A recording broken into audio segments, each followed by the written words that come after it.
new year, guys. That's gonna be so obnoxious when y'all listen to that.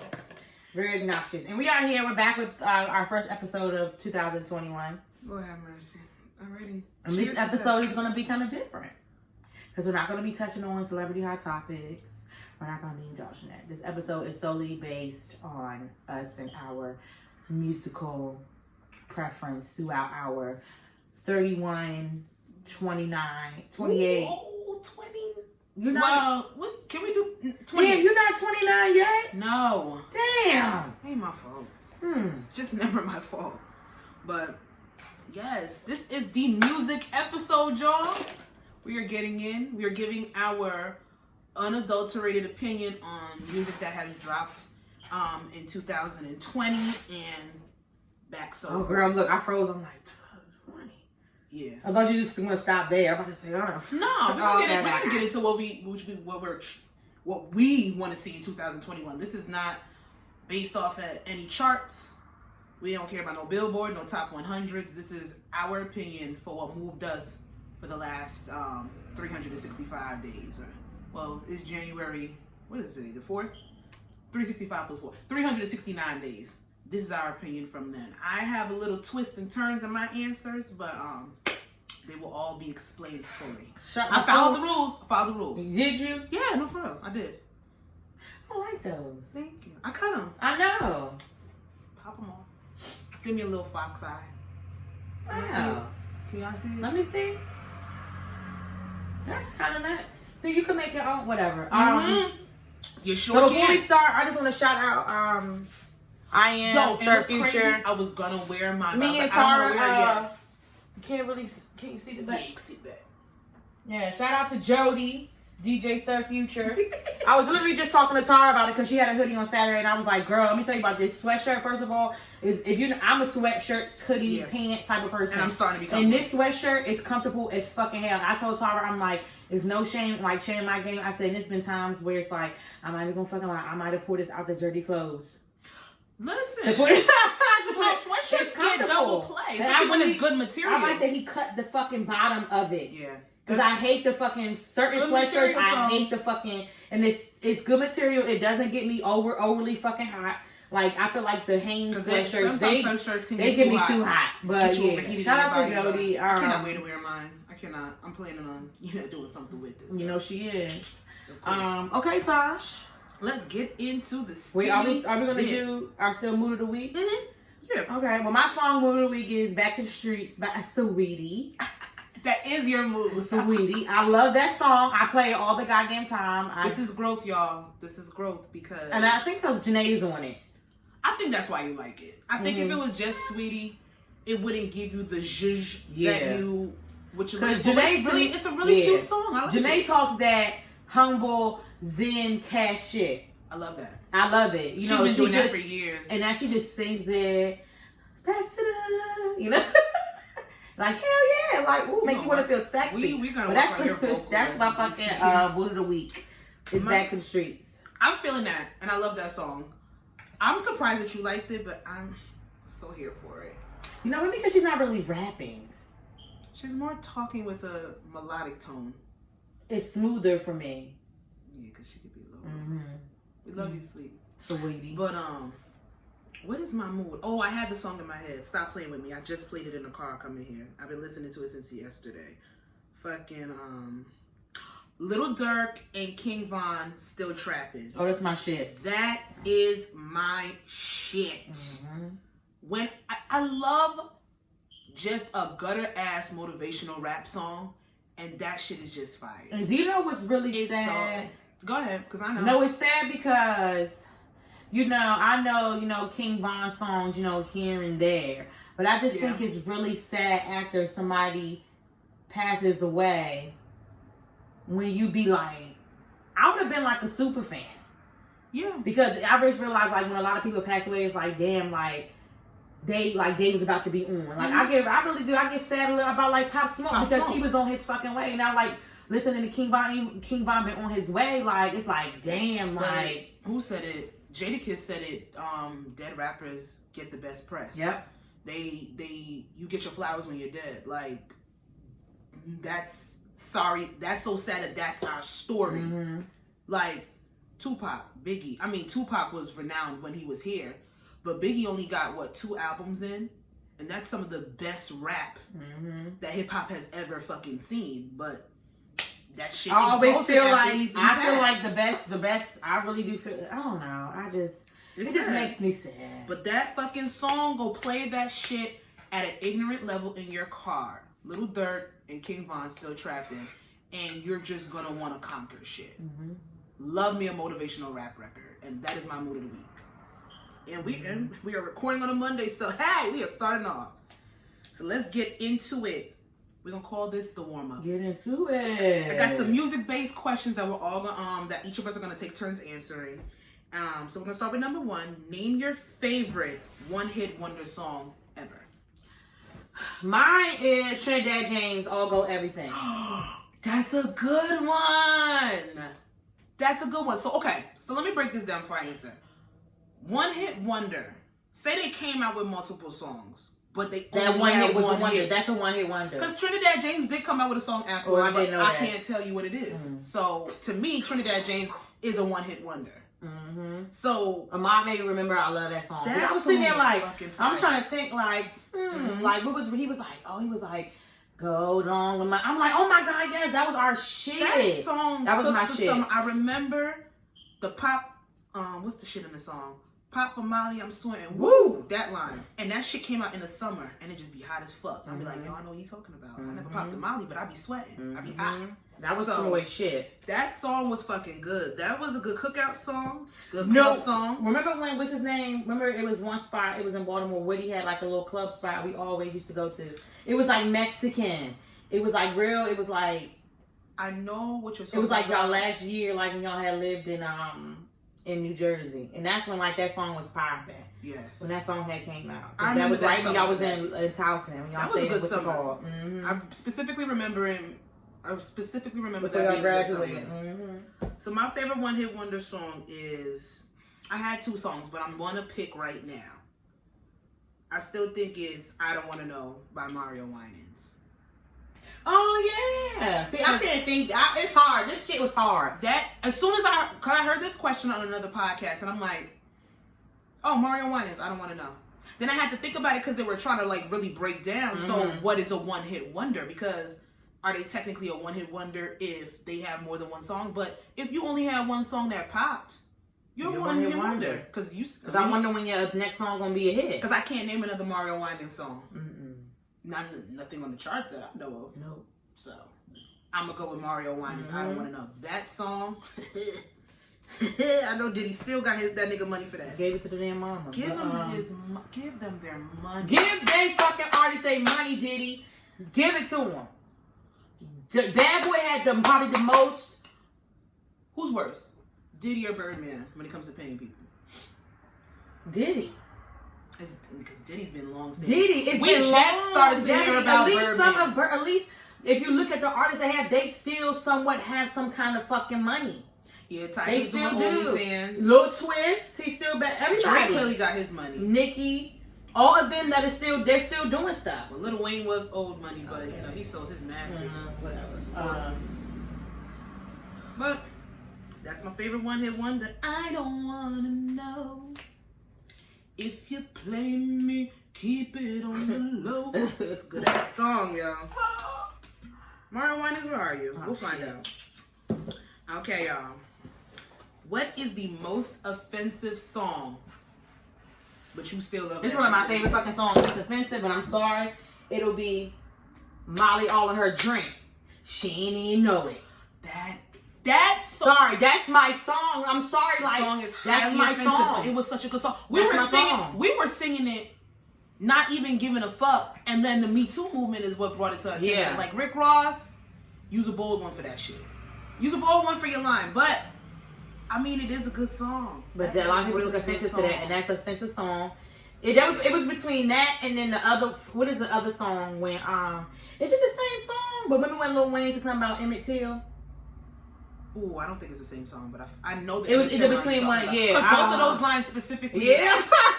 pissed. I could understand the sensitivity behind the put a Molly on her drink. She ain't even know it because a lot of females that has happened to. A lot. And they didn't even realize. No, they didn't even know it. They didn't even realize. I had an experience where a girl, she was working at a bar. It was like a little mom and pop bar here and there. And she was like, yeah, I believe I was roofied for the way she felt. She felt crazy. Good thing she got out of there before whoever roofied her. Or they put it, or they must have put it in her drink thinking it was somebody else's drink.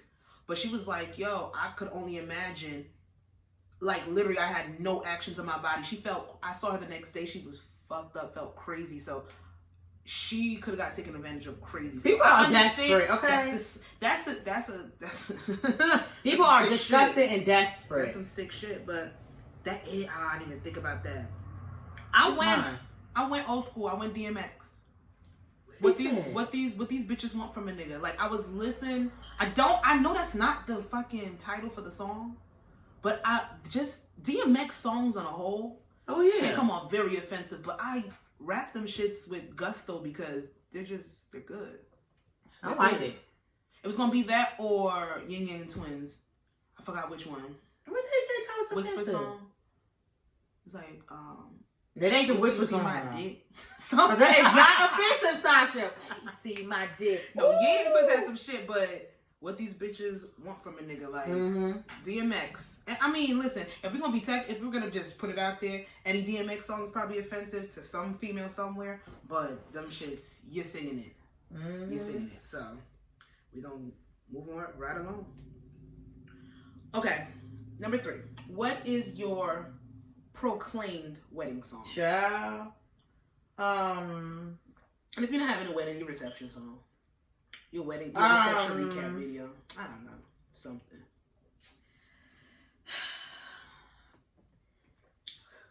I really don't. Okay, so, you know, everybody always has, like, the cliche songs from, like, Luther Vandross or the John Legends. Is that one of yours? No. Mine is Amir LaRue. It might be cliche, but I wouldn't know. Oh. Yeah, mine is Amir LaRue. I listened to her like a long time ago. I still listen to her now. I don't think she doesn't sing anymore. Okay. She was out when I knew about her from I think my freshman year of high school because I used to ride to school with the neighbor across the street with his mom. And she like would listen to her all the time. And she has just a very soulful, like sunshine. You hear like birds chirping. It's very soulful. And she has a song called what the fuck is it? Because it's called For Real. And it's just the song is just beautiful because you could just it's very pure. Yeah. It's very pure of what I would want my long run of my relationship. You know what I'm saying to be. It's just it's a pure feeling. It's just like a breath of fresh air. Yeah. So I would say that would be like my like wedding song. I would say. I would because I definitely want to hear that. Okay. My wedding song would be I tell everybody this so. And I'm pretty sure it's cliche, but Cupid by 112. That's my shit. That's my wedding song. And I don't a lot of people don't have that. And that's what I mean, even if it is, that's my the first time I heard that song, I'm like, I'm walking down the aisle to this. Just the instrumental part. I want to walk down the aisle to the instrumental, but then I probably want to do my first our dance with the words to that song. If I'm gonna do the whole wedding thing. Still haven't made up my mind with that shit yet. So, but Cupid 112, that instrumental. Walking down the aisle, like I see that. I'm not having one. Or walking into my reception. I don't know how I'm gonna do it because I just know however I'm gonna do it. That song has to be implemented. I know what kind of wedding I want to have and how extravagant I want to be. I know I cannot afford it. I know I can't. That's what I'm saying. If I can't afford the wedding that I want. So God bless people that can afford the wedding they want. I know I can't afford the wedding that I want. I don't have to speed it up times 10 if I really want to get the wedding I want. Or what if you did, something. That satisfied you both for now, and then when you renew your vows or something, if you were into that. Maybe, but that's a lot of money that I'm probably gonna be missing. Or that do I really need to do a whole wedding to renew my vows? And I'm not knocking anybody that does it because it's beautiful. The people that if you can afford it, do it. And you end up doing it. That's gorgeous. I've seen some beautiful vow renewals. I fucking love vow renewals, weddings. I love people saying they could be able to achieve the fucking wedding they want. Yeah. If they go broke or not, I love it. Because you don't know what you want to do regardless. But yeah, definitely Cupid 112. Yeah, that's good. I like that song. So, let's get into it. What do you think? Your opinion based. What was the song of the year for 2020? 42 Dub, We Paid. Bitch. So we got the same song here? Yeah. That's yours? Yeah. I don't know how many times I've come on the podcast last year, and that was my song mood of the week. Oh damn! So I can forget saying last year because it is last year. I know, technically. Like I said, motivational gangster rap music makes me want to go. And that song, I played that song. It's on my. When you go back and look at like maybe if you use Apple Music. Oh yeah, I did my Spotify. Yeah, mine is on there. You go see there. That song is right there. It's probably like number 5 or 6. Bring it back. Now I did want to go back. What? Because it was between We Paid or Throat Baby. No. And Throat Baby, I feel like for the time it came out, it didn't buzz until afterwards. So that's why I didn't go with that. But We Paid from the beginning of 2020 till now, up in the beginning of 2021. Yep. That's motivational song, go-getter song of the year. My shit. That's my song of the year. And I had a feeling we were gonna pick that too. That's my shit. Listen. So, number 5. Top 5 albums / EPs. Because, artists are doing a lot of EPs and whatnot now of 2020. Let's get into this. I gotta make sure I say, okay, so I'm gonna go. Go ahead. So, my first one, top 5 album, and it is Teyana Taylor. The album. For 2020, right? Mm-hmm. She's in my top 5. Mm-hmm. Are you doing yours in order from your favorite? I never do orders because I'm not doing that. Where the fuck it go? Just know this is the top 5. This is the people that I listen to the most and what I felt the most. I'm gonna be knowing this shit by heart. Yeah. No, my phone keeps going on. Hold on. Lil Baby, My Turn. That's my shit. Mm-hmm. That's in my top 5. What'd I say? Brent Fires. What's the name of it? Fuck the World. Fuck the World, yeah. Brent Fires in my top 5 for 2020. Also, excuse me, my throat is so fucking dry. Like it's really dry. Dirk, Y'all Waited, 2. It's recent shit. I love Dirk. Always gonna love Dirk. And then my last one, is it my last one? Yeah, it would be Kalani for New Shit. So that's all my top 5. It wasn't good. it was good until it wasn't. Yeah. So we got some of the same songs on there. Teyana Taylor made number 1. Not number 1, but that just from start to finish, that entire album, it was beautiful. And Teyana Taylor, the album. And it just sucks because, how we had spoke about before on a recent episode, she doesn't feel like she's getting her flowers, so she's going to be retiring from music. And we was over here begging her like, sis, don't do it. You got it in you. Like, they don't know what to do with her, and it sucks because she's versatile in all platforms. I feel like she had Afro beats, she had a reggae adjacent song, of course R&B. She had some pop shit on there. Like, she can mess up a fucking sample. Like, Teyana Taylor is Did she have the money to go independent? I think she does have the money to go independent. And I do think she has the fan base to go independent. But independent, you have to do every single thing by yourself. And sometimes it's not worth it for the amount of effort and time and money that you put in. You don't really get to see it back. Yes, you get 100% revenue, but you got to have 100% support. She might not want to do it, but you know who I think she might not gives day, even if she don't do if she doesn't do independent, if she does have to come back to music, who I think that should, I don't know if they thought it, but I think it, even though the Migos have had their issue, I feel like she should give Quality Control a shot. You don't think so? No. Why?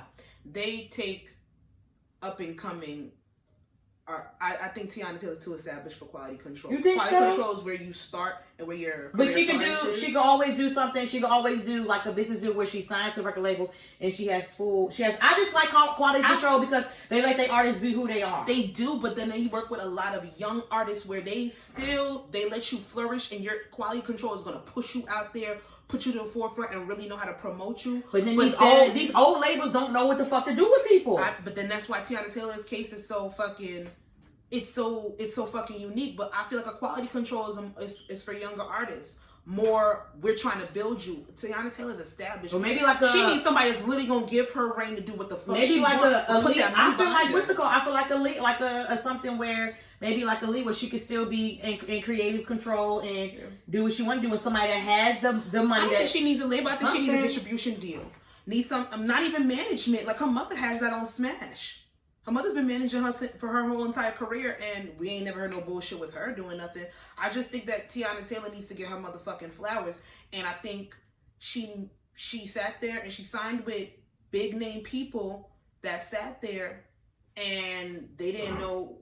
They don't necessarily know what to do with majority of their artists. That whole thing, that whole... She needs to stop signing to producers. She was with Pharrell and she was with Kanye. Those are artists themselves. But remember, she's Def Jam, but that's what I'm saying. Her stuff is very unique. I just feel like I just feel like the old people, they don't know what to do. But I don't think quality control is a fit for her either. At least something where she could be able to have full control. You know what that remind me of? Like when Omarion went and signed with fucking Rick Ross and them. I didn't understand it. Like it didn't make sense to me. They needed somebody R&B, and that was fresh. Yeah, they just took it. They took it because they knew they could get him for a little bit of money because he was coming off some shit. But I don't know what. I just hope Tiana Taylor never. If she goes independent, I think that would be the best route for her because she would literally get to do whatever she wants to do and how she wants to do it and how she wants to move. So look how expensive. Look how independent is doing for Miss Monica. No, we're not bringing her up. I'm not doing her. Why did she come up with that song? She want to be it, but you are not the it girl. I'm not doing it. I'm not bringing up Monica with you. I'm not. But going on to the rest of my top 5 albums of 2020, I'm going to put Giveon on there when it's all said and done / Take My Time. So one was an EP and one was an album, but you listen to them back to back. You have to listen to them sonically back to back and just have that shit on shuffle. Giveon is my favorite R&B male artist of the year. Like, he snaps. I ain't never heard nobody sing a Christmas song the way he sang it. The fuck? Oh, Christmas tree. When this man's voice literally puts me to sounds like sleep. Santa Claus. It's a pillow. It's like a goose down mattress. It's melodic. It warms and calms you. It's so deep and it's like a timber. Like his fucking songwriting skills are bomb as hell. So Giveon is definitely up there for me. Shout out to the songwriters. Your brain is immaculate. That shit is beautiful. You literally say what people feel. WizKid Made in Lagos. That shit is sonically beautiful. The production, the instruments, the live bands, his features, his songwriting. It's Afro beats, but then it gives me R&B vibes at the same time. So that shit is it's fucking amazing. And I got put on it a little. I didn't start listening to it when it first dropped, but then when I did, I can't stop. It's on rotation every week. I gotta keep playing it. That shit is fucking fire. I was gonna put Kalani on here because it was good until it wasn't. That was my shit in the beginning of the year. But then Victoria Monet came and she knocked her out the park with Jaguar. That is my fucking EP. I like her song. Every single song snaps and hits. And I want to see more what she can do. And the thing is with Victoria Monet, I didn't even realize I've been listening to her for years. She's been on songs with Eric Bellinger. She's done music with Lucky Day. She's done music with Trey Songz. All of them. Like, she's always been probably in a songwriter position, vocals, been featured on stuff, but she hasn't necessarily. I'm telling you, right when the scene. She is pregnant. Now she's out here pregnant, and then it's funny because that they video she did. Come on, she didn't want to get pregnant, have no baby. Literally saying, "I'm not having no kids." And she pregnant her trainer boo. Fine, honey. That man, he looked too good. Actually, he looks way too good. And now I got a toss up. See, when I said I followed the rules, I did. No, I did. I was gonna put Little Baby My Turn on here, but that album, I didn't listen to it to the extent where I could put it in my top rotation for 2020, even though it's definitely in my top 10 for last year. But what made me upset is that Rowdy dropped his album December 6th of 2019. And I know it was 2019. No, nope. That doesn't count. It doesn't count. 2020, Sasha. He should have been on everybody's list. I don't know how you... Rowdy had one of the best... I'm following your rules and you said 2020. Yes, that's good. Album. He should be in the conversation. December 6th of 2019, bro. less than 30 days behind 2021, and nobody wants to say nothing about Rowdy. Lil Baby did come, take over, and storm through this bitch. I'm not even gonna hold you. And Rowdy didn't even he didn't drop anything this year. But you're gonna say that his album, please excuse me for being antisocial, that wasn't one of the best rap albums. 2019. It dropped a month before 2020. Sasha, no. You have to follow your own rules. 2019. He on my top. I listen to that album. Sasha, you're breaking the rules. I listen to that album every single day for about all the way until You April. are a fucking rule breaker. All the way until April. You're a rule breaker. But I can't put any of the other albums that I liked in 2020 over that one. And I listened to that album the most in 2020. Top 5 artists of any genre for 2020. Top 5 albums of 2020. But you're not gonna tell me that Rowdy shouldn't be in the conversation because 2019. I didn't say I'm just saying it. But it says 2020. Mm-hmm. That's when I listened to it. No, Sasha, you lied. That's when I listened to it. You lying. But you gonna tell me that album shouldn't be in the I didn't say that. I'm just following the rules, so that's why I'm not. I did. I followed the rules. Go on to your But wait, I have honorable mentions. No, that was not on here. I have honorable mentions for good albums of 2020. 21 Savage was good. Mm-hmm. Wasn't his best work for me, so that's why he didn't make my list. I didn't listen all the way. Lil Baby, My Turn. Honestly, if I was gonna, follow the rules, Lil Baby, My Turn would have been on here. Of course. How you gonna do follow the rules and you done made it outline? You made outline. Listen, like I said, Kalani, but Victoria took her out the mark for me. But Kalani's album last year was fucking fire. It was fucking fire. I like Chloe and Haley, or Halle, whatever you want to call it. And I think Mulatto, she gets a shout out. Her album wasn't bad, Queen of the South. Mm-hmm. She gets a shout out. I didn't listen to it all the time, but when I heard it, I was very surprised. Mm-hmm. So we're gonna go on. Top 5 artists of any genre for 2020. 2020. It's all 2020 people. 2020. It's all 2020 people. 2020. People that made music, who dropped something, charts, whatever you want to call it, however you wanted to sit there and decide this for 2020. Okay. Start. Lil Baby, City Girls, Moneybag Yo. I kind of have 6. Because actually, the 6th one is, I had to put her in there. So I said Lil Baby, City Girls, Moneybag Yo, Pop Smoke, and Lil Durk. That's just for me. So that's 6? No, one more. The 6th one is a Saweetie. And I put the little parentheses for visuals and bops. Okay, so how did you come up with this? Because I didn't do just music. I did overall presence. No, I just did what I be fucking rocking out to. Like what gets me going was Lil Baby. Okay. City Girls. Mine was all kind of like hip hop, basically. Yeah. But then it's Pop Smoke. Everything that I put any genre, but I know that I'm gonna gravitate towards the genres that I listen to the most. So that's gonna be. And I put Saweetie for number 6 because I do love her visuals and she does come up with recycle bops and I love it. I love that you can always come up with an old school beat, sample shit, and make it poppin'. Because that's I love it. Yeah. So those are mine. Top 5 artists in any genre. Well, I had a toss up. Again, I didn't follow the rules, but whatever. I did it based off of course, what the fuck I listen to, what I love to hear. I did it off of overall presence. Who really made a mark and who really set a stamp in 2020?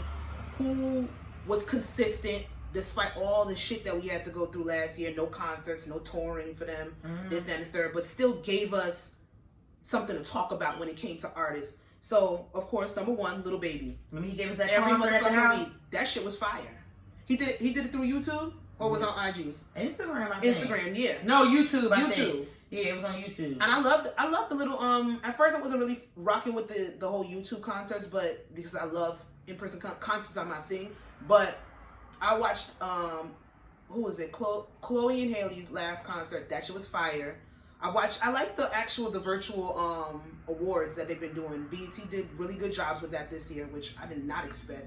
But it was noticed. So keep doing that in 2021 if that's the route y'all want to take. But Lil Baby is definitely number 1. He's been consistent. He's dropped fire project after fire project. Every single feature that he's dropped. Even to the Black Lives Matter song. He did. He was even conscious this year when nobody was really, not necessarily not checking for it, but he was versatile as an artist. He was conscious. He was spitting some gutter shit, and just his overall presence. Everybody seems to fuck with him, and I just love his music.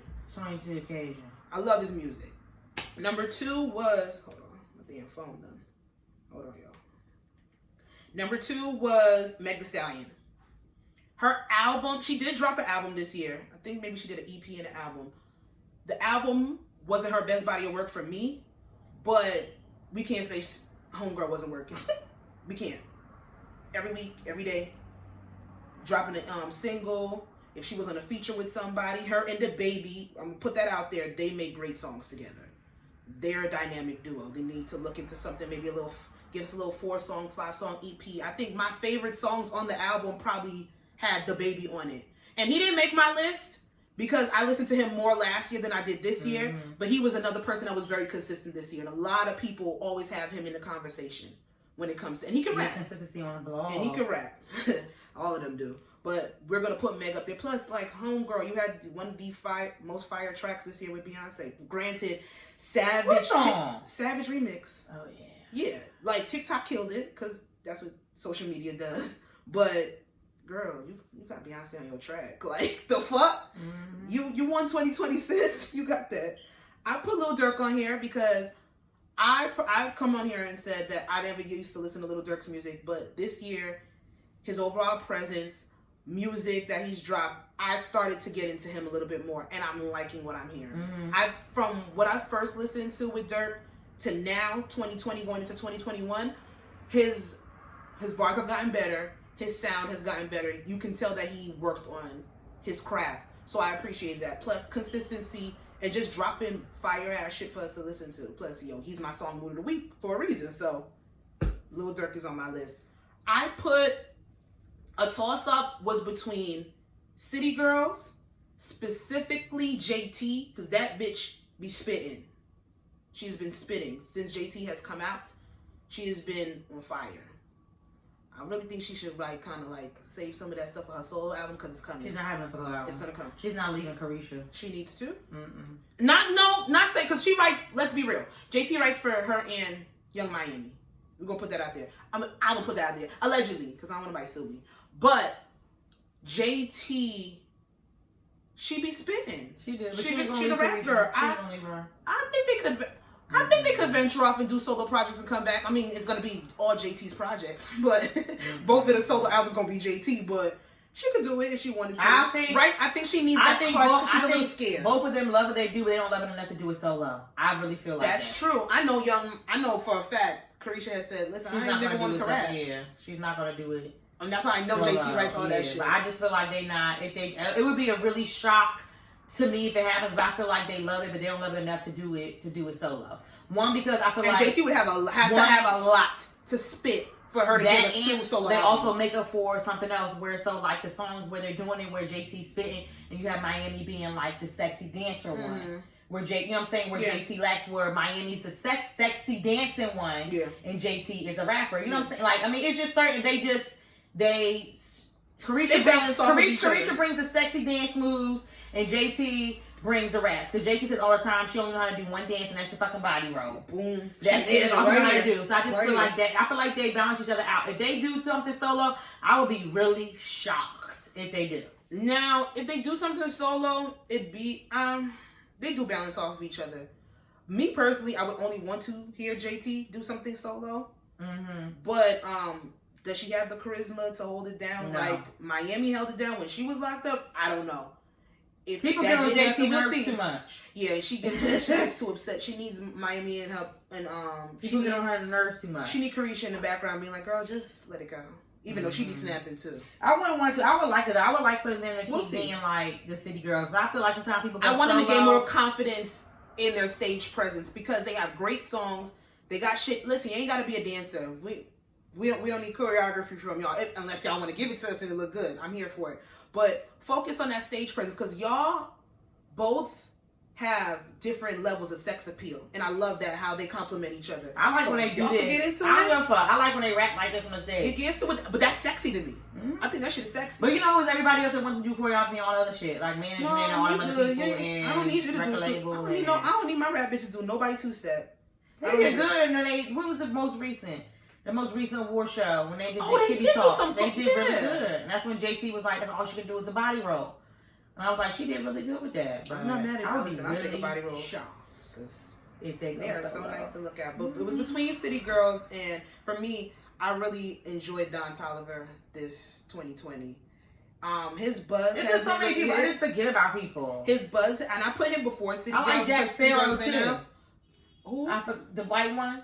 Jack Harlow? Oh, Sparrow or Harlow? Harlow. Oh. I started listening to his album yesterday. Only like 3 songs. I'm feeling a white boy, and I'm feeling the white boy, but I'm not gonna get invested because it might be like another Justin Bieber. Might get my heart broken. And he might be white, and he's white. And I'm putting that out there, and there are disappointments at times. So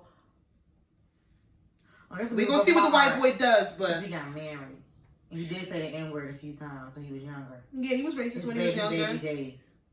He said he's reformed now. So not that cheating pastor he be with. Ain't on my bed. You finished? Yeah, I broke it down. That was good, even though you didn't follow your own rules. I did. There should be consequences for those who don't follow their rules. So for the 6 people you put for your albums, what we gonna do for you? No, I stayed. At least I stayed in the year. You didn't stay in the year. The year doesn't mean nothing. You did 6. We both. The year don't mean nothing. We're even. The main production, ladies and gentlemen. Let's get into it. So, the idea for this whole music-based episode came from me listening to something, and they were like, make a playlist of songs, any year, any genre, any time frame that had some type of significance to, might be a certain part of your life, or just a song that you played over and fucking over and you couldn't get it out of your head for however long. So we each came up with a 12-song playlist of our life.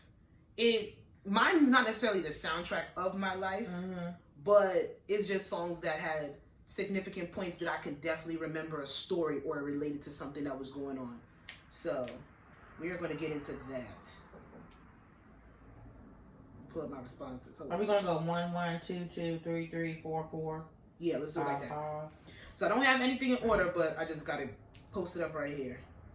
So my first song that I could remember having an impact for me was Janet Jackson's I Get So Lonely. Came out in 97. So I was born 92. I was 5 years old when it came out. My first memories of watching that fucking music video when she was in the suspenders with the pinstripe pants, with the white button-down shirt, with the fedora hat, and the choreography, and just singing the fuck out of that song. That music video stays in my head till this day, and that's my shit. So that's my number 1 right there. My number 1 is Color Me Bad, I Wanna Sex You Up. It came out in 1991, but I knew every word for word. And my mom said I would just be all over the fucking place in my car seat. And I know every word for word now, so I'm pretty sure. Like, that's probably like my all-time favorite songs.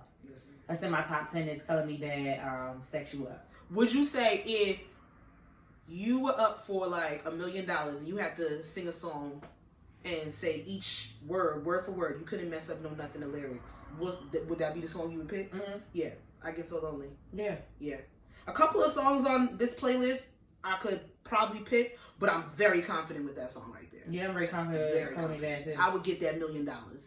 So shout out to Miss Jackson if you're nasty. I wanna sex you up. That's inappropriate. Who cares? I know, but hell, look. I Get So Lonely. The fuck was I doing at 5? My mom was young as hell with my ass in the damn car singing that shit. I don't want to hear no damn Barry White shit. In my house, from my first memories, I could always remember music playing.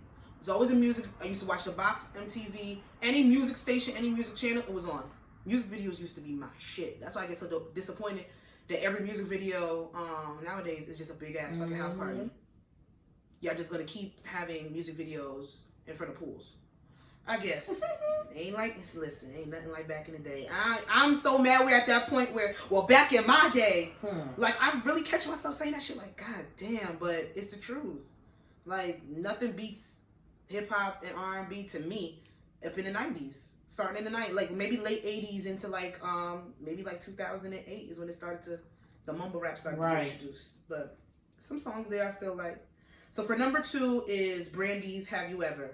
That came out in 98. And that song specifically, you gonna stop giggling at my choices. That song specifically has significance for me because I fucking sang that song at my cousin's wedding. I did. She made me sing that song at my cousin's wedding. Somebody in my family must have told me that I had some type of vocal range when I was younger. And I sang that song. We flew, that was my first time, no, that was my second time going back to my family's country, Guyana. They didn't know They did. I had the soundtrack, I had the CD. That Have You Ever, that Brandy CD is top 3. I'm gonna say this right here, right now. I was sitting there fucking saying this. I don't give a fuck what nobody say. When, just for me, as an American, when I go into another country, they just think we the shit. I don't know why. They just think they really probably thought you. I don't know why. Like, they just be, they just. And I sang it, it was a duet. Shit, I like the fuck, so y'all sang it with somebody. Y'all the shit more than fucking America. That's because right now, the fuck, I think y'all are the shit, okay? They're looking at the perception of what they see in society. They don't know how hard they work. All my fucking cousins be sitting here begging and, oh, y'all got this. Because you're living in America, you're rich. Please, no. Broke as hell. And you need to know that. That's why when they come over, that's why I can't wait for when my family members come over here and they see, my uncle had, you're going to work? I said, yeah. You go to work every day? Yeah. Because if I don't, I won't be able to eat. And I seen this fucking thing when this fucking girl said, who the fuck? It was a white girl. She got a TikTok thing. And she was just saying, like, who the fuck said it was a good idea for people to fucking have to, one, go to school Monday through Friday. And then go to fucking work, make work 7 days out of the week. Like, who the fuck? Like, everybody that's trying to take money from us. Like, I don't know why you would even ask that. I'm sorry, I don't know why you ask questions that you know the answer to. No, she was being sarcastic. Oh, I'm about to say, because this is government. She was being sarcastic. They make money off of that. Yeah. So what you expect? But, it doesn't make any sense. But yeah, Brandy, Have You Ever? That's my shit. That album in itself is top 5 for me, but that song specifically played a significant role in my life because it was my debut. Who the fuck? Who's this? Go ahead. Off the clock. I'm off the clock. My number 2 is Rare Essence. It's a go-go band. You know, go-go is very significant in my life because I am from the DMV area. And it's a song called Work the Walls. It came out in 1992, and it was just my favorite song to dance to. I would just like to shake my butt, which I like to do now. So it's like when I have it on video too. It's one of my favorite songs when I was little. I think that song, if you don't know like specific go-go songs, I think everybody knows that one. Like that's the one that I know go-go. And then they say that song. So I'm just like, yeah, but DMV, shout outs to y'all. Number 3 is, of course, my quote unquote wedding song, 112 Cupid. That song, I have to, when I hear it, I gotta listen to it. I can't skip it. No, that's my shit. I don't know why it speaks to me the way it does. 112 is not even my favorite R&B male group, but that song, that shit hits every single time. That came out in 96, so that's my song. That's number 3. Number 3 for me, that came out in 96, was the entire Spice Girls album. When the Spice Girls came out, I was living my best fucking life. I always wanted to be Sporty Spice. Because around that age, I was a sporty one. So I was Sporty Spice. I remember I used to go because my babysitter, after I got older, you know, my babysitter's daughter, like we became good friends. So I would always go, you know, down her house in her basement. We would always watch, listen to the album, play with the dolls and everything. So Spice World, for me, was very significant for 1996. So. Yes. Yo, Spice Girls, they were the shit. If you wanna be mine, that was my shit. All of it. Hoodie. Yeah. Like, Spice Girls, they were a time. They were about. For number 4, and I feel like my playlist is a little melancholy with certain songs, but Doing Just Fine, Boyz II Men. It's my favorite Boyz II Men song. So I think they might be my favorite male R&B group, but Doing Just Fine. And everybody sleeps on that song particularly because, you know, you got Song for Mama. You got End of the Road. You got 4 Seasons. You got all those. So they usually say the Mama song makes me so sad. I don't like people play it. Like I do. And it was. And my mama's alive. I was gonna put it on but I didn't. I hate it.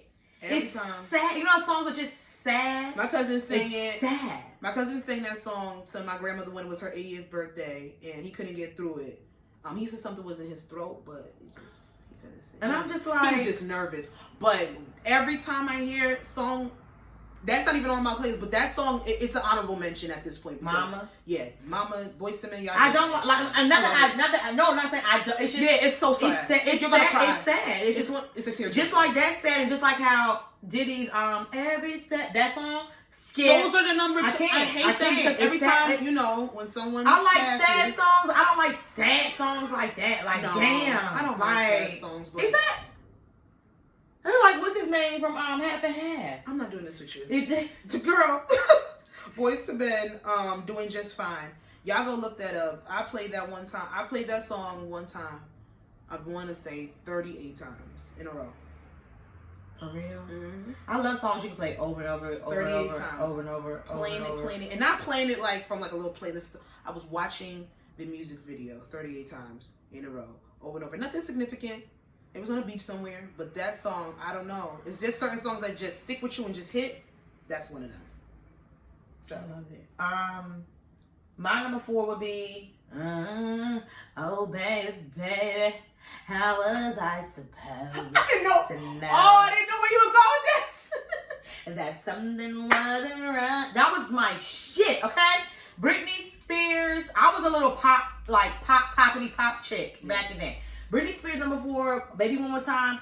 I only had before I was so pressed. Before her album came out, I had the CD where, you know, it came with the 3 singles. Yes. And I had that CD, and I played it over and over and over again. That was my shit. Like, where'd you used to get your CDs from? My mom got them for me. It was Sam Goody, I think.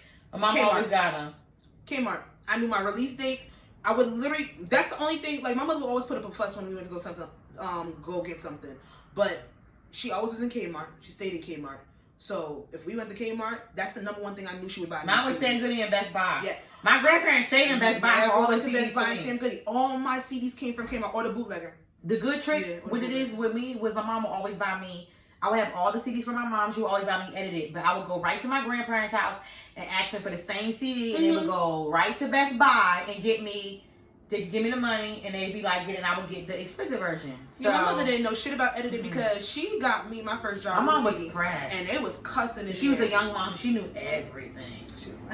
She ain't know shit about a clean version. Please. I had the nasty version. Shit. I'm surprised that Britney didn't make my list. Cause I still remember watching her world premiere for Oh Baby Baby, for Oops, and for what's the other one? When she was in the red latex Lucky. suit. I remember all of them. Toxic. Not Lucky. Toxic though, but there was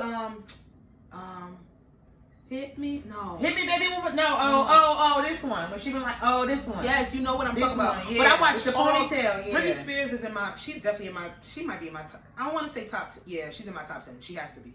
Because every single song, every music video, I had all her CDs. She was the first one that I seen, like, I knew people that she was queen on TV. But in her video, she was the first person I seen that actually wear like a sports bra as an outfit. And I was just like, Mom, she has on a bra. She has on a bra. Like, it was a sports bra with her the little pants, or the Adidas pants that you could rip away. That was my girl. Like, I love Britney, girl. Britney, free Britney. Yeah, that's all I'm going to say. All right, free my girl Britney. For number 5, in no particular order, I have J. Cole's Lights, Please. That was off of his I'm doing my chronological order of my life. I know, and I was trying to do that, but it ain't work out like that. That came out in 2011, and that, I remember the first time that I seen J. Cole perform. I didn't listen to his music. I knew the song with him and Jazzy, Starborn. That's all I knew. So then I was like, my cousin invited me to a free concert at King University over here in Jersey. And he was there and he performed. It was him, Melanie, Fiona, and Mario. I was excited about seeing fucking Mario. I love Mario. To this day. Because that EP that he dropped this year was last year was good. Nobody fucking say all those people Mario when it comes to the Bow Wows, to all of them. I sweat at the concerts. You don't like Bow Wow? You never liked Bow Wow.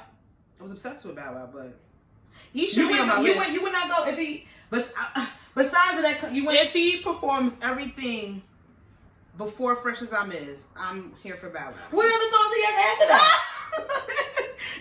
No, Girls Got Their Life with the Pole in My Basement. That was my shit. Got the pole. You don't like Pole in My Basement? No. I'm gonna play it after this. I love Pole in My Basement. No. Oh, he did something with the Omarion and Bow Wow. That was good. That was a good toss up. Omarion and Bow Wow. They were another duo that made good music. You're actually. Yeah, that actually is after Fresh as I'm is. Fresher after that, but also he had that song when he was with T-Pain. He was crying in the rain. Ooh, Out of My System. That's definitely top 20.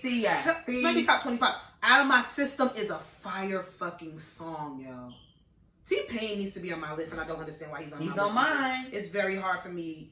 It was very hard for me to put. It was easy for me because I literally did kind of like.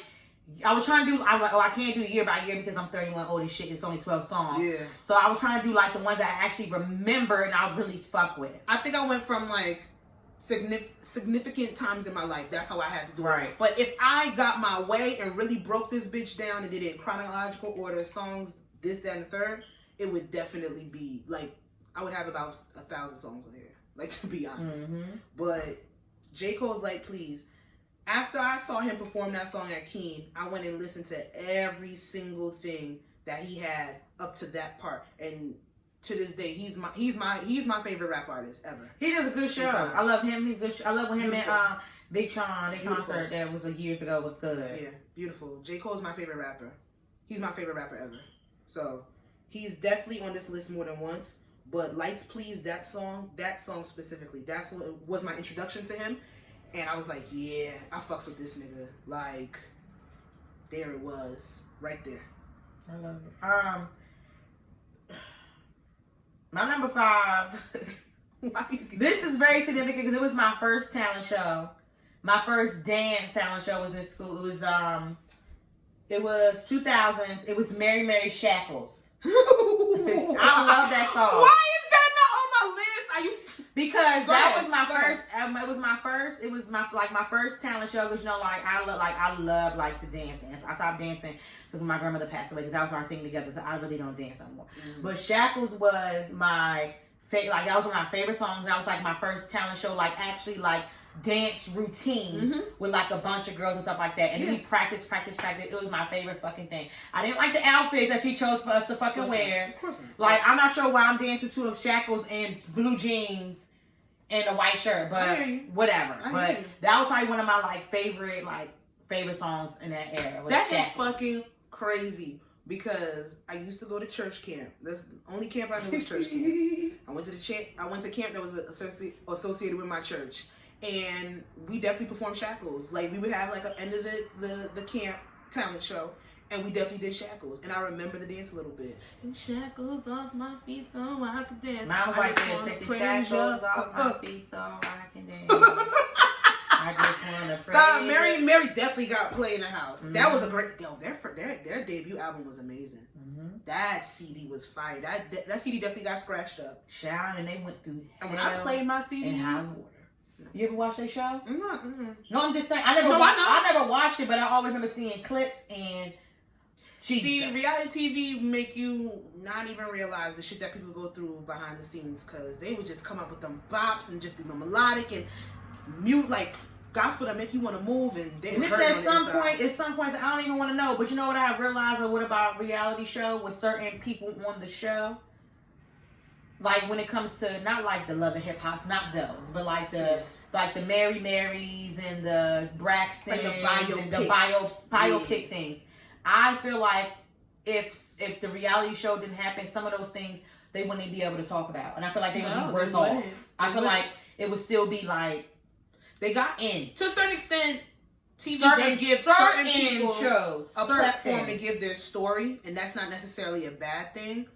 But I mean, I think it's a double-edged sword. It could be detrimental or it can be good. It could be therapeutic. It just depends on how you go about doing it and what network you want.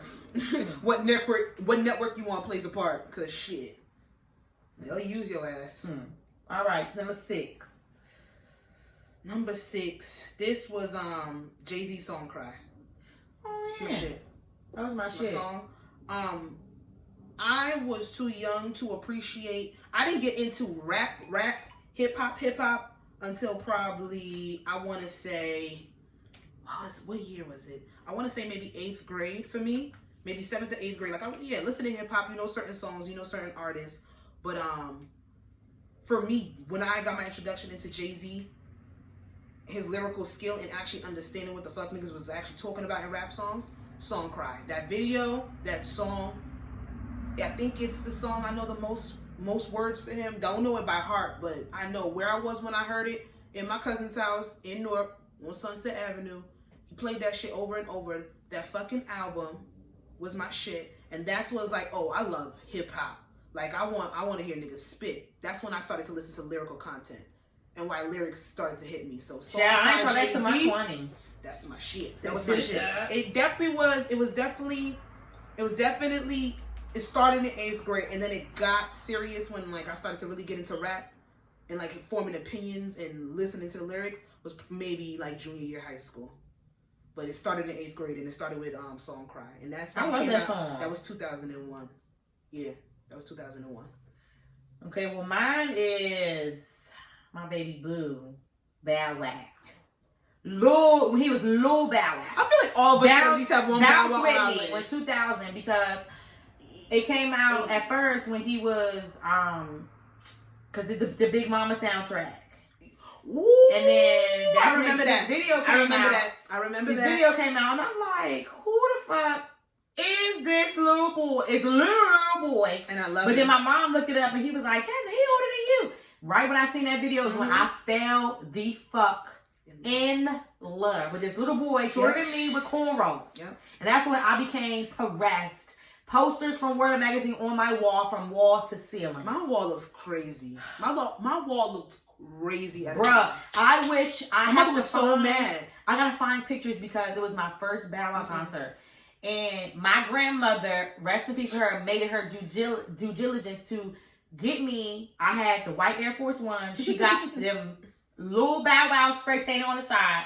This lady at her job, beautiful. My grandmother got me Levi jeans. This lady at her job made jeans. So the lady she had on like this glow in the dark, like 3D, like spray paint, glitter paint.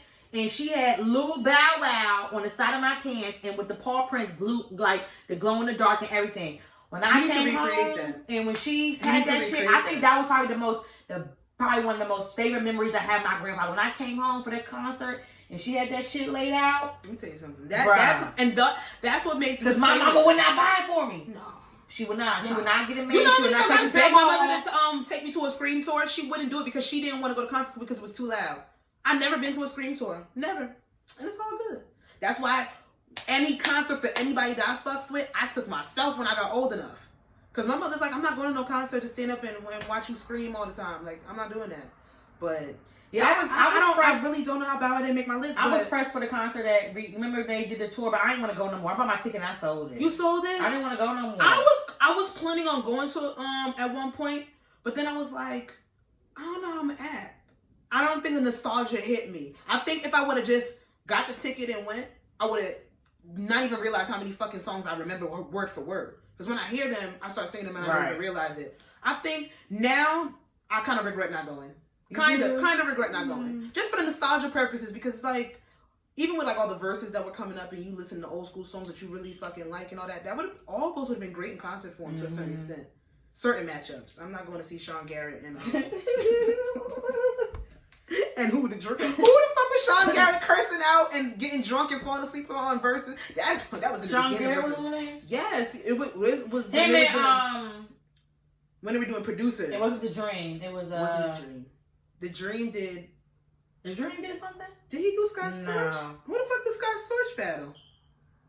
Lil Jon. Oh, that was T-Pain.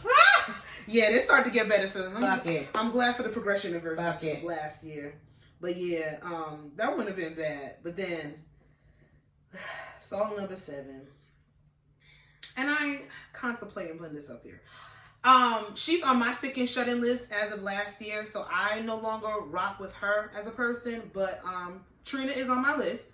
How Commodity is my fucking song because it was my ringtone. I loved that album from her, and I lost my virginity to that song. Like I became quote unquote a woman, to that bad bitch anthem. But I put her on there because it was, like I said, I was going through specific periods in my life. But that's all I'm gonna say on Miss.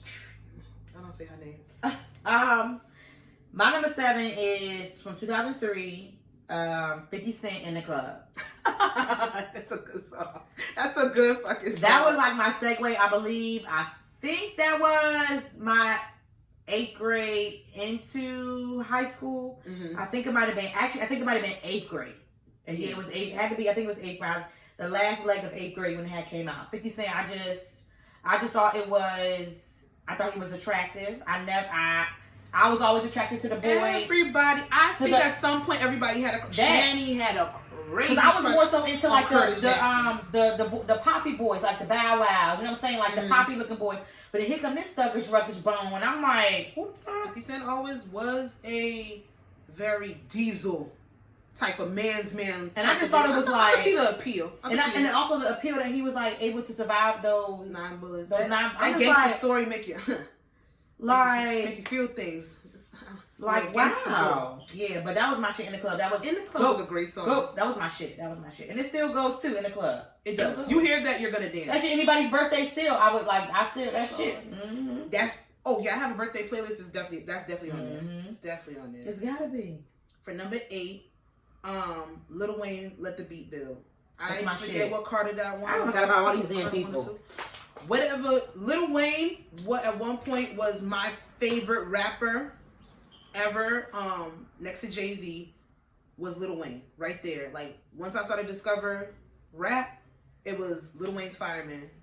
You know that song by heart, and I had that on there first. But Let the Beat Build. That was 2008, 2009.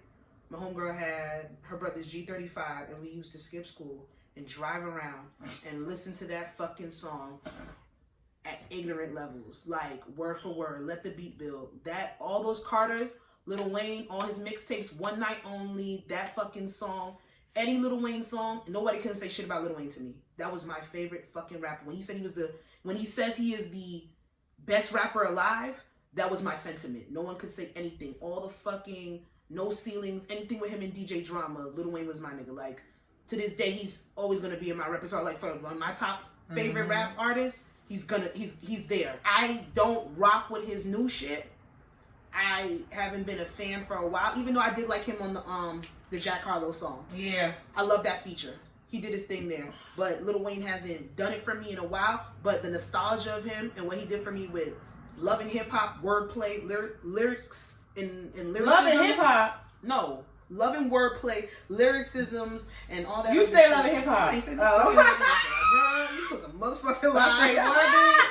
Shit. But yeah, Lil Wayne is definitely top 5. And Let the Beat Build that's my shit. That's my fucking song. But he's gonna be on my sick and shut in list after this year too. And that's real sad, because that's when your idols become nothing to you. Nothing. They ain't my rival. My number 8 would be Crime Mob, Nuck If You Buck, which came out 2004. I love the range in your fucking playlist. I love the fucking range in your playlist. That's my shit. I know, that was it was just my shit. I know everybody has a story for where they were when they first heard that song. I remember specifically. I was at it was my homegirl house. We was at her house. I think that's when we first had heard it. I think it was actually on the video. I think we saw it on video before we heard it on the radio. Yeah, I saw the video. Kept playing over and over and over again. I was like, shit, we live in the suburbs, so we thought we was doing something and hearing a hoodie song. Okay, and listen, that rumor or that stigma that it has every time you hear Nuck If You Buck, a fight breaks out. That wasn't a lie. They weren't doing it just to have that rumor. You look around and be like, oh, bitch. And that's your thing, like, bitch, that was, I don't know why it became a signal for people to start fighting, but I remember 3 specific parties where Nuck If You Buck came on, party shut down. It's a fight. It's a fight. And it really got. I thought that was just where I was. Girl, everywhere. Even in the club, you still look like, bitch, you gotta fight, like. Cause you see people be swinging. Yeah, and you look. If you're not doing this, you're not dancing to the song. And then when you know it's gonna be fight, because then you hear it, and then you hear the DJ, hold on. What they doing over there in the Don't corner? be like, Yo. All you see is white tees, wow, and mad fitted hats on the ground. Yeah. And I want to know why collectively, every state in the country, that shit happened at a party. Everybody knows a story when Nuck If You Buck came on, a fight broke out. I remember 3 parties specifically. I'm gonna ask him on Twitter. Is anybody have a story? Why did y'all make the fight anthem of the century? Not even a decade. Like, I want to know. Shit. Because I feel like every time that song came that. on, I always like looked around and be like, bitch, they about to fight. And Like, But you just knew, because it was at that time, it was always like, even like before, like after that, like even like, and when it came on like in college, it was always people in the same room that had beef with each other. And it's like, knew. yo, fuck it. So you was just like amped. I'm like, every time.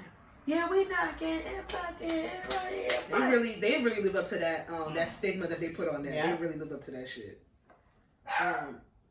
Shush. Rocky, be quiet. I want to be a part of the show so bad. Number 9 is, for me,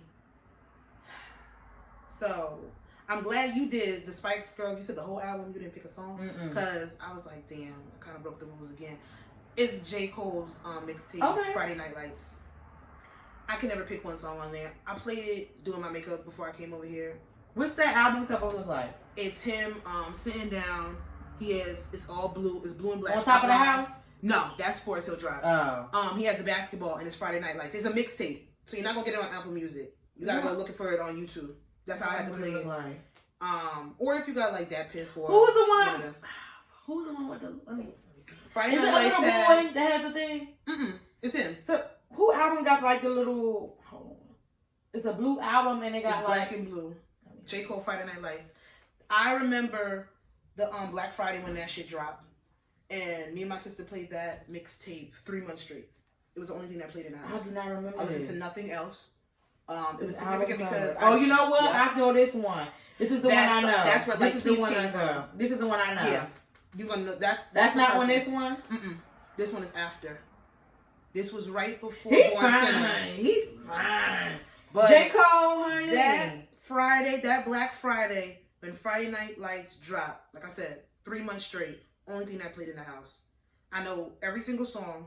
I know every single feature. He had Aaliyah sample on there. He had Missy Elliott. He had Drake. That mixtape is Drake. Hit It in the Morning. That song. Can I hit it in the morning? That mixtape. Which one? Friday Night Lights. That's on there. Yeah, he had Wale. That old. He had Kendrick. J. Cole. Did he have no? Maybe you Did he have J. Cole? Did he have Kendrick? He had Missy Elliott and Aaliyah on one fucking song. That played through that solid. I mean, he was already my favorite rapper at that point, but that solidified it even more because every single song was about. I think I relate to him out of any other hip hop artist ever. Oh, this is the one I was thinking about. That one. Born Sinner. Yeah, I was thinking about that one. His debut was on Sideline Story with the King. Yeah. That was Born Sinner. That was his number 2 this album. One, that was a sophomore album. This is an album. That's his first album. You talking about an EP? That was his first album. Though what Friday Night Lights was on mixtape. Well, technically it would be EP right now, but it's a mixtape. And it's that good thing. See, that was on the first album, right? Because Bernice was in that video. That's how I knew about Bernice. That was on Sideline Story. Okay. But Friday Night Lights, from beginning to end, the cohesiveness, just him straight fucking spitting. He produced everything him fucking self in-house, Dreamville. That shit spoke to me in a whole different way. That was like, that came out in 2011, I said? So, I was fucking, and it came out 2011. I probably bopped it through all the way to 2012. Yeah, that album played right before I left to go to Morgan in 2012. That was my shit. Did you ever watch that? No, Friday Night Lights was 2010. So it was right before I went to Morgan. No, I didn't watch The Revenge, when they was like, it was like the goddamn Hunger Games. When all the artists they was locked in like the studio, the big cabin studio. I think it was the joint that went with the Dreamville album. I watched clips of it, but I didn't get the whole thing. That was my niggas motherfucking grinded. Got that. Okay. And J. Cole, for the artist that he has, everything that he does in his career has made sense. It just made sense. I like J. Cole. I love it. I love he did. I love the fact that he didn't confirm. He was making conscious shit at the club select. I touched him, J. Cole. Oh yeah, when he performed for at Morgan, nobody was excited. And I was just sitting there. I went by myself, left a whole group I was with. Went all the way up on top of the bleachers so I could look down on him. It was up there with an all red bandana outfit, motherfucking rapping. Put my heels on, was in the club, was sitting there just. I was like, J. Cole. I was like, J. Cole. He stayed for 10 minutes, but when I said I did not dance in the club, I was stalking the club just to fucking watch him. He came in and snuck out. That shit was beautiful. And I've been to like, what, 3 or 4 of his concerts since then, and he puts on a fucking show. Sure does. Fucking love him. From stage and everything. It's beautiful. But yeah, so, Mr. Cold World, Friday night. Number 9. It's number 9, right? Yeah, we're at 9. Number 9 would be T-Pain, Buy You a Drink, 2007, because that was my first year at Morgan State. Good song. And he was my whole, 2007 for college. Yeah. My first year at Morgan. Yeah. T-Pain there's nobody on this planet that can say anything about T-Pain. Nothing. Nothing. Remember he did that shit with fucking Chris Brown? He's been completely consistent. Nigga. Consistent when it comes to music. I mean, his new stuff I don't think has really caught on the way it's I guess for other people. I mean, I can't the new say era they're not going to because they're not going to catch it. But T-Pain needs to get more just due for all that he gave us. He does. He needs to get more. And I think everybody respects T-Pain to a certain extent. Except maybe Jazzy with the auto-tune. I forgot about that. They was beefing, damn, right? Jigga. Not beefing, but after the auto-tune comment, it didn't. You know, No, to me it didn't. It did. He said it for him. Yeah, it did. I feel like that was. I feel like that was everybody low. was doing auto. It was a low blow to a certain extent. Jay-Z, he claims but that it wasn't as bad. No, he was just saying because after T-Pain was doing the auto-tune with his. But the thing is though, that message was misdirected because T-Pain naturally his voice is like that. It is. It wasn't auto-tune. But he took but Jay-Z took it and ran with that. He did death to auto-tune because then every other rapper did auto-tune to sound like T-Pain. But T-Pain's voice is just T-Pain's voice. And then that's when... But then residual damage. That's when they came back collateral damage. Yeah, I remember that's when they did come back to Jay-Z and was like, well, your wife don't write her own songs. Why you gotta be messy? Why you gotta be messy? What that gotta do with anything? What that gotta do with I love Beyonce. I will never do anything on Beyonce. None of the greats write their own songs. Okay.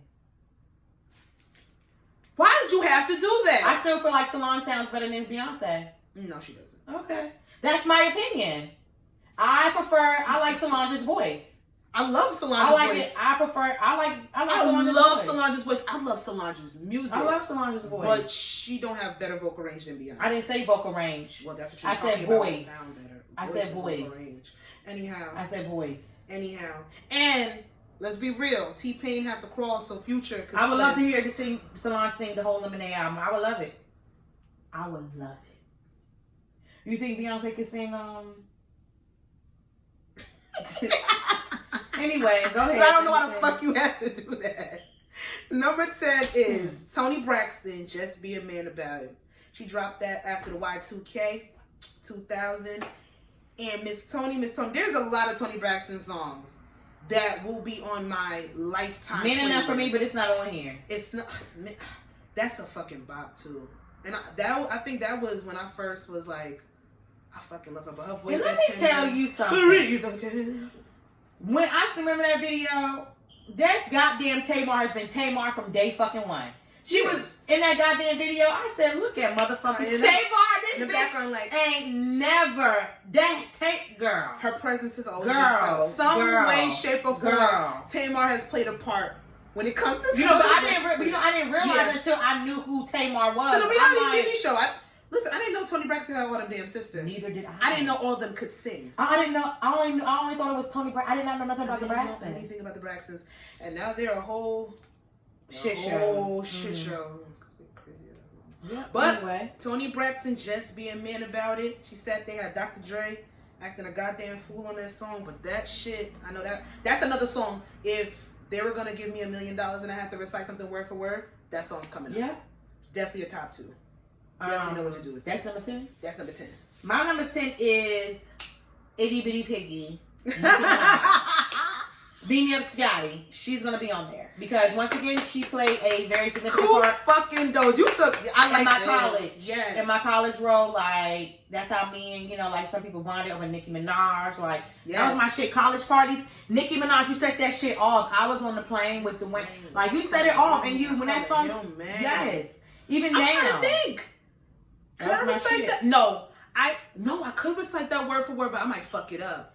If I could have it, I would have literally. If I could have it, I would literally say like my entire college thing. That was a beautiful. It was Nicki Minaj. That was a beautiful mix. It was that moment, the Moment for Life one. Yeah, that whole Nicki Minaj was my whole college, and that's why that's why I go so hard for her on this show because I know what Nicki did for us. I know what Nicki can do for other. It was just upcoming rap the girls got in her ear. The girls got in her ear, and they wanted to set her apart from the other. Like I don't want to hear. I'm sorry. I don't want to hear anybody sit there and say that Nicki Minaj does not get her flowers and does not get her just due.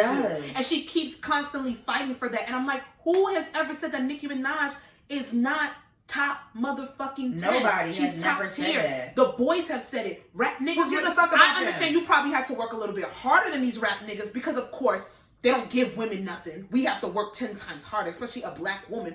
But Nicki, honey, your ego, it needs to be checked because you could do so much more. And now you just have this chick is right here. Like that Queen radio shit was disgusting. That was beneath you. You are a queen. You are top tier rap queen. You should have never done that. Child, you know that's gonna be attached to your recent legacy. My dream. That was my not even a dream. That was extreme. But that was my main thing. Was Nicki. Like I'm not a barb. I'm not a barb at all. No. I love Nicki. And one thing you gotta respect what she has done. It's beautiful. The one thing that I always wanted to really see, like not even like an actual genuine. I always want to see a genuine song between Cardi and Nicki because and you not know where the fuck it could go. You know, like from the beginning, I'm like, bro, like I don't even know where people even got the fucking comparison between the two. They are rappers from New York. I know, but and that is the only thing. But don't nobody fucking compare Remy Ma to nobody, and she's a rapper from New York. They put Nicki and Remy against each other. Well, they shouldn't have did that. They shouldn't have done that. They did. And both of them bit the bullet. Both of them bit the bullet. Stupid. They did compare them. And then they because you know that you can't compare. Nicki used to always. I'm sorry, Nicki used to always have to hear. She stooped low when it comes and that's Remy the problem. Not even on her caliber. I'm sorry. No, Nicki Minaj raps.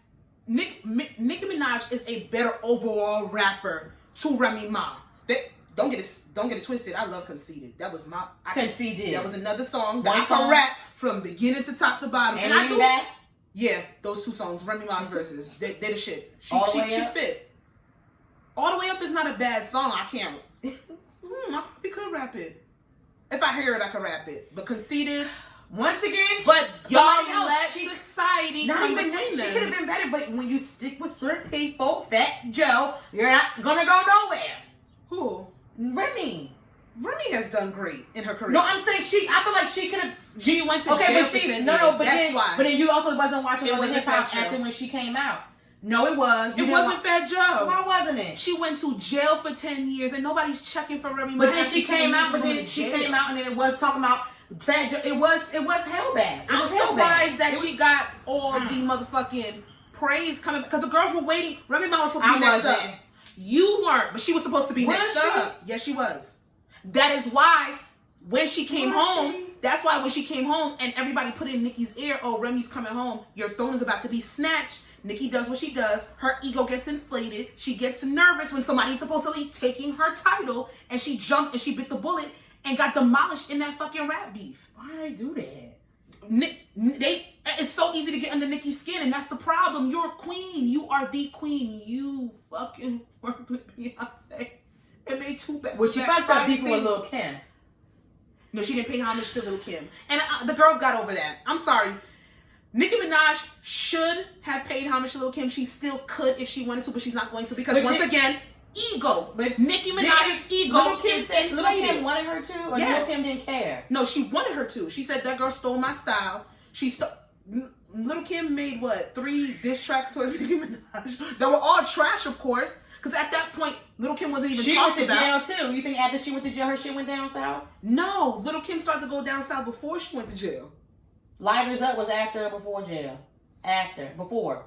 It was before she went to jail? Lighters Up was before jail. And I think that might have been her last good song. So maybe when you go to jail, you come back and don't work but then, for female rappers? But Remy Ma went to jail for 8 years. Nah, niggas ain't really gonna be checking for you for the time that you came back in. But then she did come out with about 2 or 3 tracks that were bops. Regardless if you all the way up. She had the fucking shit. She had the remix with Jazzy on it. Oh, features. Yeah, she wasn't bad. It wasn't like she completely downed and out, but she was still talked about.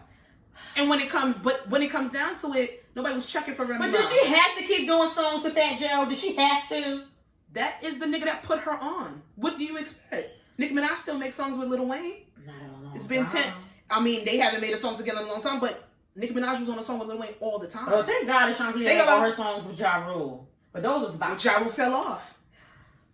Ja Rule fell off. You trying to tell me I come out of jail out of 8 years, and the nigga that... Niggas can do it, but I feel like niggas can do it. Yeah, but Remy Ma, she literally wasn't supposed to pop back off. She wearing jeans dresses with Tim boots nowadays. You just don't like Remy Ma.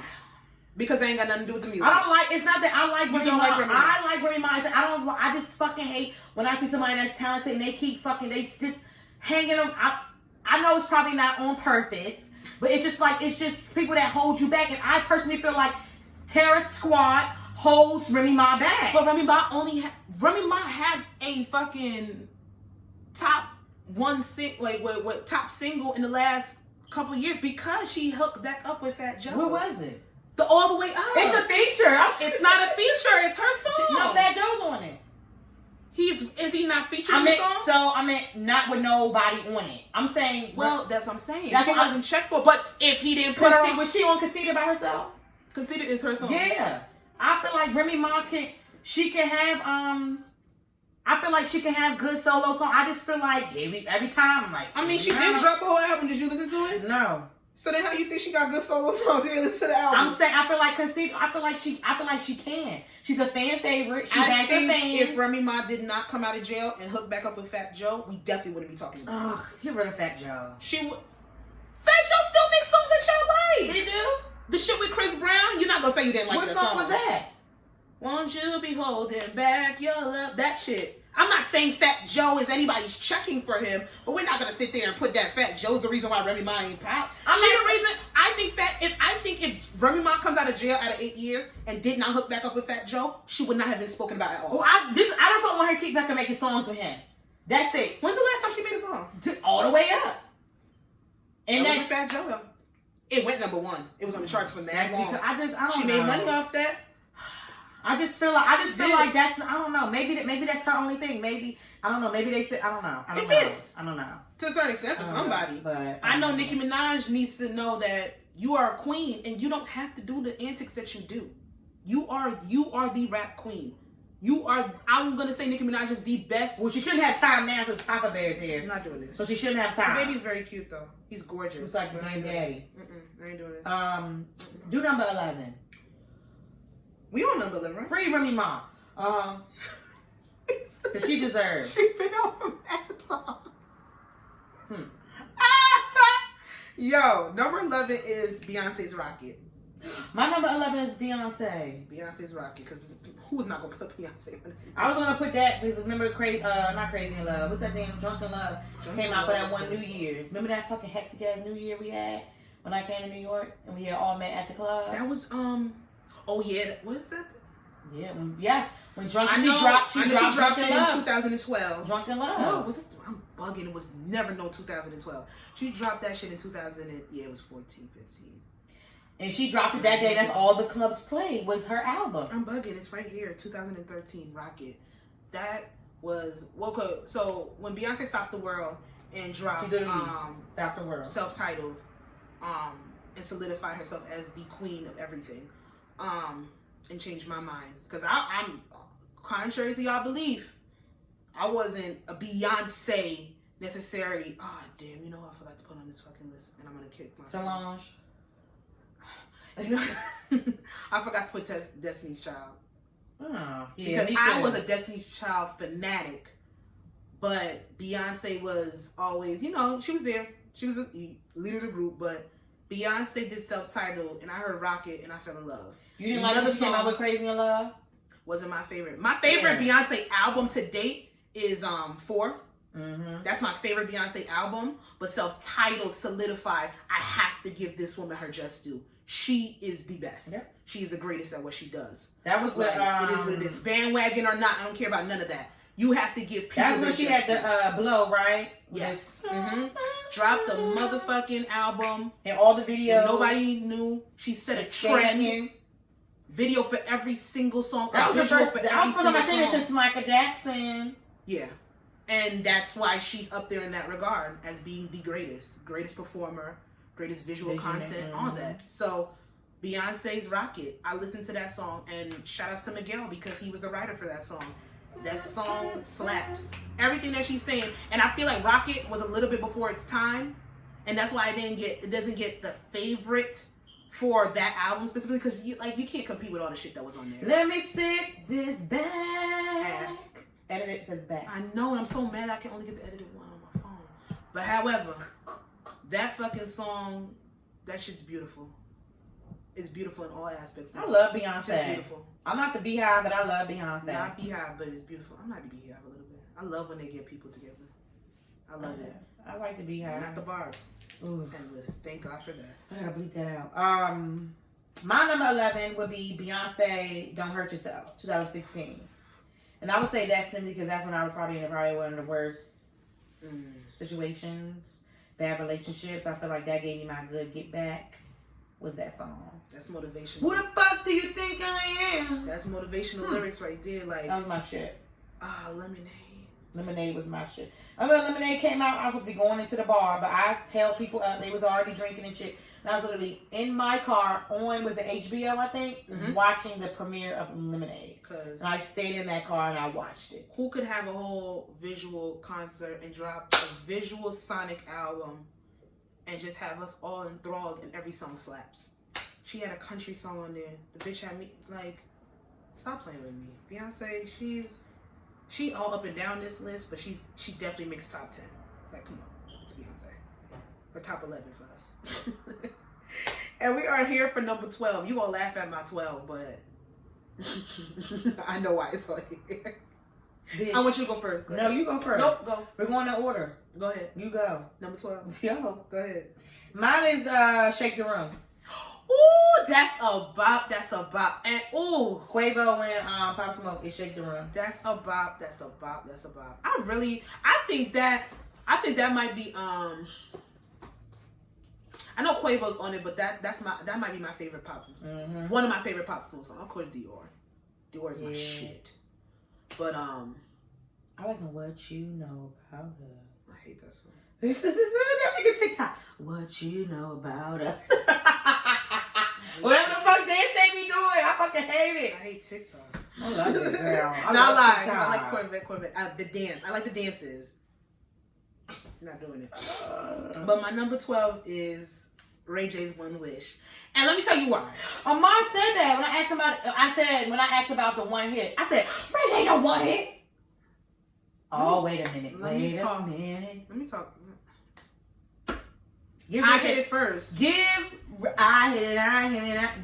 J his flowers. Like he's like a bum as like a husband and shit. Who you know fucking Lil Kim, Whitney Houston, like Whitney Houston, that Kardashian girl, and made that family what they are today. They are literally a global conglomerate because Ray J messed it up. Sorry. Beyonce's internet. Because I'm thinking about Beyonce so much. Why? I love her. I'm gonna play Rocket. I played that song 40 times in a row. What's his name? But Ray J. Ray J One Wish. I heard that song. Was another song I played about 50 times in a row. Couldn't nobody tell me nothing about it. Music video over and over and over. Had it as my voicemail song. It was like, I want you to do one thing. If you could give me one wish, I would like for you to leave your name, your number, and give me a call back. And my boyfriend had did it at the time. He had put his voice on my voicemail with the song playing in the background, so I had to record it. We had to record that shit like 30 times to get it right, because his voice wasn't right enough for me. I didn't like it, so I wanted to get lower. That when you had the Now 10 CD? You don't know what you're talking about. Yeah. You don't know what you're talking about. You don't know what you're talking about.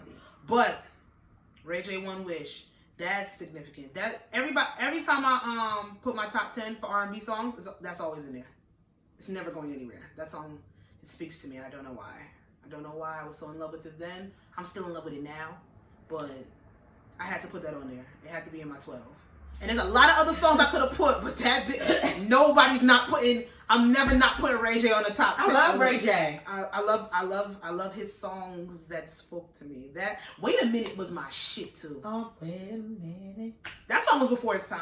I hate it. I was joking with that one. I don't like that song. I was joking. I like it. That song. I hate it. It was petty. He's the one motherfucker. He's the one petty. You know what? He's a petty motherfucker, yo. Him and Amber Rose. But I love them Norwoods. Yes, I do. Ray J and Brandy. They are. You like the mama? Who? Anyway. It has been. What episode was this? We didn't even announce the episode. Son, wait a minute. Wait. Now that I'm thinking about fucking. Doing it. No. I don't know what you're I'm trying to, doing. you know how I say Ray J petty? And I'm like, he's the one that was really petty to that family. But, you know, I say Amber Rose also petty, too. What was that fucking line? Remember, it was a rumor. Remember Chloe and French was dating? And remember when Chloe and Amber Rose was going back and forth on Twitter, and Amber Rose said French Montana's song to Chloe. What the fuck was it? That's why I was like, Listen, I stand Amber. For Fuck, I have to go find it because that was like, I stand Amber because Chloe was. I used to really. Chloe was trying to. I used to really fuck with Amber Rose, but you know, I used to love Wiz Khalifa and him and Amber Rose when they were married. I liked them, but I think I was just getting off Twitter at that time. She said so something. And also, you know what the celebrities used to argue because on Twitter. People, we don't realize. People gotta realize because she was trying to dig at Amber Rose. But you gotta realize things that people are very confident about and share about is not a dig. So when people sit there and when she was digging about Amber Rose about her being a stripper and all this stuff, that doesn't hurt people. I need people to realize that. When she is what she was because she was a stripper. And I gotta find it. That shit was so funny. Cardi B's a household name, and the first thing she tells you, I was a stripper. So the stripper remark used to be an insult. They ain't nobody's insult now. Please, strippers make 6 figures. That shit was regularly. So fucking they funny. make 6 figures regularly, not just in a year. They make that 3-4 times over in a year. Shit, stripping is a art form. Let me tell you something right now, because. Oh, I'm about to start doing pole dancing as a workout. Oh, this what it was. Look, this what it was. So Chloe had said, it was 2015. Chloe had said, 3 sides to every story. Here's hers and the truth. I'm not passing judgment, but I wish others would do the same until they have facts. And Amber Rose said, Khloe Kardashian, #, don't panic. Sorry. That was his French Montana song, Don't Panic. No, when she had said that, Eric drops mic. Amber Rose, you solidified. That's why I was like, I stand Amber Rose. I love a witty bitch on Twitter. I love a witty bitch. You know what? I forgot where their real beef comes from. Besides, them Kardashians is messy. French Montana. And then I forgot that Kanye and Amber Rose was together at one point, and that's where their real beef stems from. Yeah, it was because I was stripping since I was 15. Amber Rose told 5. Oh, that's good. Whose career? Yeah, that's what she was saying. When you think about it, it could be corny, but no, that shit was witty as fuck. That was funny. I like that. Listen, if you're gonna be, I don't stand for pettiness, but if you're gonna be petty and you're gonna be witty with it, and you put some thought into your comeback, I'll be that little whore to support my family like your older sister is a whore. Oh yeah, to support yours. We're even. Mwah. I remember this beef. Mother gives. I remember this beef. I wasn't off Twitter just yet. I remember that because I remember the top 2 beefs. This top 2 arguments on Twitter with celebrities. This and Rihanna and Tiana Taylor. Yep. When I said Twitter blew the fuck up with Rihanna and Tiana Taylor, Rihanna sat there and changed her fucking Twitter header and put her net worth and Tiana Taylor's head worth and cropped it together and was up there for. And you know my good girl Ree, and you know her goddamn Rihanna has come a long way. That shit. Rihanna was petty. And that's the thing about it is. The thing about it is that it's a lot of growth. She still be clapping back though. Tiana Taylor was sitting there minding her goddamn business that day, and that goddamn hairdresser put the wig on and was pretending to be Tiana Taylor. That's child. That's child. That's what I'm saying. Her, Melissa, all them, they used to be petty as fuck on Twitter. That's why when I say y'all don't know what Twitter was. Remember when she put they think Twitter's harsh. Remember when Rihanna put it was actually on Twitter. Karuchi, the rice cake with the hoop earring. Yeah, Rihanna was she was a terrible person. That when she had did that, that's when I was like, yo, like. And I stand because for people were mad and they would have for put a goddamn cocoa patty with some sunglasses, they would have been mad. That's Jamaican. Well, you know what I'm saying. It doesn't correlate. You know what I'm saying. If they would put any kind of like, but it's still rice cakes aren't Asian She's either. racist. That was very like. Rihanna used to be racist. And Karrueche ain't said, and the goddamn girl was listening to the goddamn girl music. Well, she sent her some Fenty stuff. Remember? Recently? No, this was a while ago. But you know, they squashed their beef. That light skinned nigga had them acting stupid. Yeah, Rihanna acting the whole fool at that goddamn game, and you think forgot about that, sis? Like you went from main shit to Everybody side has shit. their moments, but Rihanna. See, that's I love Rihanna. I stand for her, but I could be subjective. She was a terrible person at a and point. now she's dating. No, I will never say We're that. gonna say that for episode Next week. 64. Yeah, we got 63. This is the music episode. This is episode 63. Okay. Yep. So you guys, That was fun. This was fun. I hope you guys enjoyed our life music journey. I hope it gave you some insight of how crazy we really are. I know you see us weekly and you could tell that we got some loose screws, but hopefully our music choices don't completely damn us. Mine do. Because they're all over the place. You just want to twerk, and I love it. You brought me back to some shit I'm about to listen to in the car. Cause hey, where's this glitter coming from? The fucking thing. Let's do a picture. what's doing with this? Rocky, please. He know we ended. Oh my. Okay. All right, guys, check us out. Episode 64 will hopefully be our international episode. Yes. I know since it's been waiting, she probably want to smack the fuck out of us all the way from Nigeria, but sorry, yeah, 64 will most likely be our international episode. So, and if not, y'all still gonna tune in. So sure will. It is what it is. Peace to the Middle East. Bye.